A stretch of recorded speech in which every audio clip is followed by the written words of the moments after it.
The street. आज आपके लिए फिर से एक और बार लेकर आए हैं हम दिल्ली हाई कोर्ट का केस, जिसमें कि बात चल रही है फ्यूचर रिटेल लिमिटेड और रिलायंस की डील के बारे में। जी हाँ, रिलायंस की डील पर लगातार यहाँ पे कई अटकलें चल रही है और कई लोगों को तो ये भी समझ में नहीं आ रहा है स्टेटस किस तरीके से चल रहा है। तो बिल्कुल सिंप्लीफाइड वे में आज आपको एक शॉर्ट वीडियो के थ्रू आज हम इसको पूरा एक्सप्लेन करेंगे और हर चीज़ को समझाएंगे। और अभी यहाँ पर फ्यूचर रिटेल के शेयर होल्डर्स के लिए काफ़ी राहत की न्यूज़ है, क्योंकि अभी रिसेंट न्यूज़ में यहाँ पता चला है कि दिल्ली हाई कोर्ट ने जो 25,000 करोड़ की डील है उस पे जो 18 मार्च को ये स्टे लगाया गया था दिल्ली हाई कोर्ट की सिंगल बेंच के द्वारा, वो यहाँ पर हटा लिया गया है। और अभी उस स्टे को यहाँ पर हटा दिया गया है और फ्यूचर कूपन्स और अमेज़ोन के ऊपर यहाँ पर नोटिस जारी किए गए हैं, जिसमें उनको उनसे जो एक्सप्लेनेशन है वो मांगी गई है। तो अब यहाँ पर निकल के आता है कि अभी करंट स्टेटस क्या है और अभी तक यहाँ पर क्या हुआ है। तो उसके लिए मैं आपको बताऊँगा कि एक लिंक डिस्क्रिप्शन में दी हुई है जिसका नाम है रिलायंस फ्यूचर डील प्लेलिस्ट। उस पर आप जाएं और वहाँ पे करीबन आपको सारी वीडियोस मिल जाएंगी जो अभी तक का जो स्टेटस है, हर चीज़ को एक्सप्लेन किया है बिल्कुल डिटेल में। तो आपको वो चीज़ें काफ़ी आसानी से समझ में आ जाएगी। अगर आपको क्रिस्प में और शॉर्ट में समझना है तो उसके लिए आपके पास यहाँ पर मैं आपको बताने वाला हूँ, जो आप हमारा ट्विटर हैंडल फॉलो कर सकते हैं, जहाँ पे हम सबसे रिसेंट न्यूज़, सबसे अपडेटेड न्यूज़ डालते हैं। तो आप देख सकते हैं सबसे पहले हुआ था सिंगापुर कोर्ट में। तो सिंगापुर कोर्ट में यहाँ पर इंटरिम स्टे आया था कि डील अभी तक नहीं हो सकती है, बट क्योंकि सिंगापुर कोर्ट का जो ऑर्डर था वो एक इमरजेंसी ऑर्डर था और इंडिया में यहाँ माना जा रहा था, और उस पर भी केस चल रहा है कि इमरजेंसी ऑर्डर की एप्लीकेबिलिटी क्या इंडिया में होगी या नहीं होगी, और वो केस अभी तक वो भी चालू है। इसके अलावा फिर क्या होता है, दिल्ली हाई कोर्ट सिंगल जज बेंच का ऑर्डर आता है कि आप इंटरिम होल्डिंग कर दें स्टे की, बट उसी के बाद जस्ट बाद जब भी किसी सिंगल जज का बेंच का ऑर्डर आता है तो उसका जो चीज़ होती है वो जाती है डिवीजन बेंच में। आप डिवीजन बेंच में चैलेंज कर सकते हैं। तो जो दिल्ली हाई कोर्ट की डिवीजन बेंच में उस इस interim holding of the stay है, मतलब कि डील पे स्टे होना चाहिए, उस पर यहाँ पर इंटरिम स्टे लगाया जाता है। तो ये हो गया सेकेंड लेवल।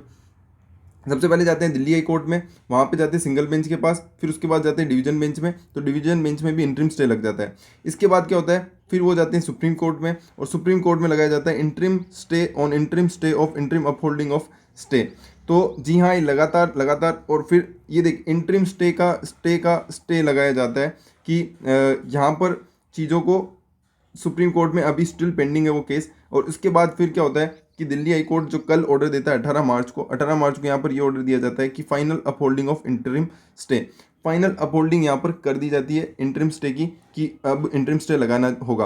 बट उसके बाद फिर से इसे चैलेंज किया जाता है और फिर से यहाँ पर चैलेंज किया जाता है डिवीजन बेंच में, और डिवीजन बेंच यहाँ पर ऑर्डर देती है आज कि अब इसको वापस फिर इंटरिम स्टे लगा दिया गया है। तो अभी करंटली क्या चीज़ें निकल के आती है वो ये है कि आज 22 मार्च को ये हियरिंग होने वाली थी। तो नेक्स्ट हियरिंग जो थी वो आज 22 मार्च को होने वाली थी डिवीज़न बेंच की। और डिवीज़न बेंच की जो आज हियरिंग हुई है, जिसमें ये पता चला है कि रिलायंस और फ्यूचर ग्रुप की जो डील है उसमें जो फ्रेश डेवलपमेंट्स आए हैं वो यहाँ पर लगातार जो उस पर स्टे लगाया गया था उसे हटा लिया गया है। और दिल्ली हाई कोर्ट ने यहाँ पर अमेजोन, फ्यूचर रिटेल और फ्यूचर कूपन तीनों को यहाँ पर नोटिस जारी किया है। इसके अलावा अगर आपको अपडेट दें तो ये हमारी प्लेलिस्ट है, और ये आज हमने एक वीडियो भी डाली है जिसमें सब चीज़ें बताई है कि नेक्स्ट हियरिंग कब होने वाली है। इसके अलावा जो SIAC है, जो सिंगापुर इंटरनेशनल आर्बिट्रेशन कोर्ट है, जहाँ पर इंटरिम स्टे लगा दिया गया था डील पर, वो भी यहाँ पर चीज़ें निकलती हुई आ रही है कि उस पर भी आर्बिट्रेटर्स का जो पूरा फोरम है वो यहाँ पर बैठने लगा गया है और उसका जो पैनल है वो बन चुका है। तो यहाँ पर अब यहाँ पर और चीज़ें वहाँ से भी निकल के आएगी। तो अब जो चीज़ें हैं वो पेंडिंग कहाँ कहाँ हैं वो मैं आपको बता दूँ कि जो NCLT है, एक है इंडिया में NCLT, जहाँ पर ये डील का अप्रूवल ऑलरेडी चल रहा है। तो अगर वहाँ पर डील अभी तक कंक्लूड नहीं हो सकती, जो सुप्रीम कोर्ट ने यहाँ पर ऑर्डर दिया है कि आप उसे कंक्लूड नहीं कर सकते, उसे कंक्लूजन पर नहीं ला सकते, बट उसकी जो प्रोसीडिंग्स है वो ऑलरेडी चालू हो चुकी है। तो रिलायंस और फ्यूचर रिटेल या फ्यूचर ग्रुप की जो कंपनियाँ हैं वो यहाँ पर NCLT में जा चुकी है ऑलरेडी, और वो चीज़ें कर चुकी है। बट अभी जो चीज़ निकल के आती है वो दूसरी चीज़ जो पेंडिंग है वो है सिंगापुर इंटरनेशनल आर्बिट्रेशन का कोर्ट का ऑर्डर, जो वहाँ पर अब क्या निकल के आता है, क्योंकि वो जो इंटरिम स्टे लगाया गया था उस पर अब यहाँ पर जो पैनल है वो फॉर्म हो चुका है, और अब वो यहाँ पर क्या डिसीजन लेंगे वो देखने लायक होगा। इसके अलावा अप्रैल में यहाँ पर जो नेक्स्ट हियरिंग है सुप्रीम कोर्ट में, वो नेक्स्ट हियरिंग है वो अप्रैल में निकल के आती है, वो अप्रैल के लास्ट अप्रैल के वीक्स में यहाँ पर निकल के आएगी। तो वो यहाँ पर देखना जरूरी होगा कि नेक्स्ट हियरिंग में क्या कंक्लूजन निकल के आता है। इसके अलावा फ्यूचर ग्रुप ने दिल्ली हाई कोर्ट में जो सिंगल जज का ऑर्डर वो चैलेंज किया था, वो आज 22 तारीख को, जो कि 22 मार्च है, 22 मार्च को यहाँ पर ऑर्डर दिया गया है, और उसमें 25,000 करोड़ की डील पे स्टे लगाने की बात की गई थी। ये जो आपने बताया था कि final upholding of interim stay आया था, जो 18 मार्च का ऑर्डर है, और वो आज जो 22 मार्च है, 22 मार्च को उस ऑर्डर पे वापस से स्टे लगा दिया गया है। मतलब कि जो पहले इंटरिम ऑर्डर पे इंटरिम स्टे लगाया गया था, उससे अब यहाँ पे हटा दिया गया है और वापस से अब डील को कैरी ऑन किया जा सकता है। जो स्टेटस क्वो का जो ऑर्डर दिया गया था, उससे हटा दिया गया है और अभी चीज़ें आप कह सकते हैं फ्यूचर रिटेल के फेवर में है। पहले जो फ्राइडे को जो ऑर्डर आया था वो फ्यूचर रिटेल के फेवर में नहीं था, जिसके कारण आप देख सकते हैं शेयर में 10% की गिरावट भी देखने को मिली। बट आज वापस से एक अपराइज देखने को मिला और 7-8% का भी अपराइज चल रहा है ऑलरेडी। बट जो ये सारी जो अपडेट्स हैं वो आपको अगर इन डिटेल समझनी है तो लिंक डिस्क्रिप्शन में, वीडियो को आपको पूरा देखना होगा। मतलब कि प्लेलिस्ट है, उसमें कई सारी है, तो वो स्टार्टिंग से है कि किस तरीके से डील हुई, किस तरीके से डील का स्ट्रक्चर था। तो ये सारी वीडियो सबसे पहले हमारे चैनल पर आई है। चैनल को सब्सक्राइब करके रखें, वीडियो को लाइक और शेयर करें ताकि इसी तरह की अपडेट्स आपको मिल सके। इसके अलावा जो सबसे इंपॉर्टेंट चीज़ वो निकल के आती है वो होगा कि अब इसको अमेजोन सुप्रीम कोर्ट में चैलेंज कर सकता है। जी हाँ, तो सुप्रीम कोर्ट में अब इसे चैलेंज किया जा सकता है क्योंकि डिवीजन बेंच का ऑर्डर आ चुका है। और अगर ये वापस से ये वाला जो केस है, जो स्टे का जो केस है, वो अगर सुप्रीम कोर्ट में जाता है तो वो भी देखने लायक होगा कि अब यहाँ पर क्या कंक्लूजन निकल के आता है। तो इंडिया की जुडिशरी सिस्टम का आप पूरा जो ये जोड़ निचोड़ है वो यहाँ पर देख सकते हैं कि किस तरीके से चीज़ें चल रही है।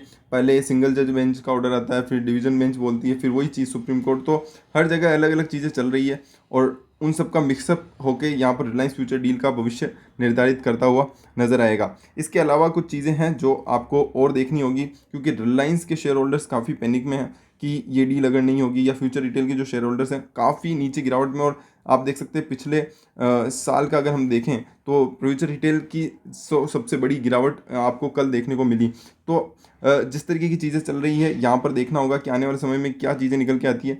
एनसीएलटी एक मेजर रोल प्ले कर सकता है और सिंगापुर इंटरनेशनल आर्बिट्रेशन कोर्ट है वो यहाँ पर मेजर रोल प्ले करता हुआ नजर आएगा कि इंटरिम अगर यहाँ पर जो पैनल है, अगर एसआईएसी का जो पैनल है वो यहाँ पर क्योंकि बहुत सारी चीज़ें पेंडिंग है, क्योंकि सुप्रीम कोर्ट ने भी बोला था कि जब तक एसआईएसी का ऑर्डर नहीं आता है हम भी शायद फाइनल ऑर्डर नहीं देंगे। तो अगर एसआईएसी का ऑर्डर किसके फेवर में आता है वो देखना इंपॉर्टेंट होगा और उसके बाद फिर देखना होगा कि एनसीएलटी किसके फेवर में ऑर्डर देती है। तो ये सारी चीज़ों के अपडेट्स के लिए हमारे चैनल को सब्सक्राइब करके रखें, वीडियो को लाइक और शेयर करें ताकि इसी तरह की अपडेट्स आपको मिल सके और ज़्यादा से ज़्यादा लोगों तक इस वीडियो को भेजें क्योंकि बहुत कम लोगों को पूरा केस एक्सप्लेनेशन इतना फास्ट किया है। हमने काफ़ी क्रिस्प करने की कोशिश की है।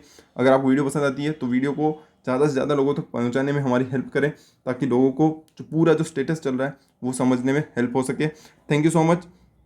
इसी तरह प्यार बनाते रहिए। ट्विटर पे भी आप हमें फॉलो कर सकते हैं, लिंक डिस्क्रिप्शन में है।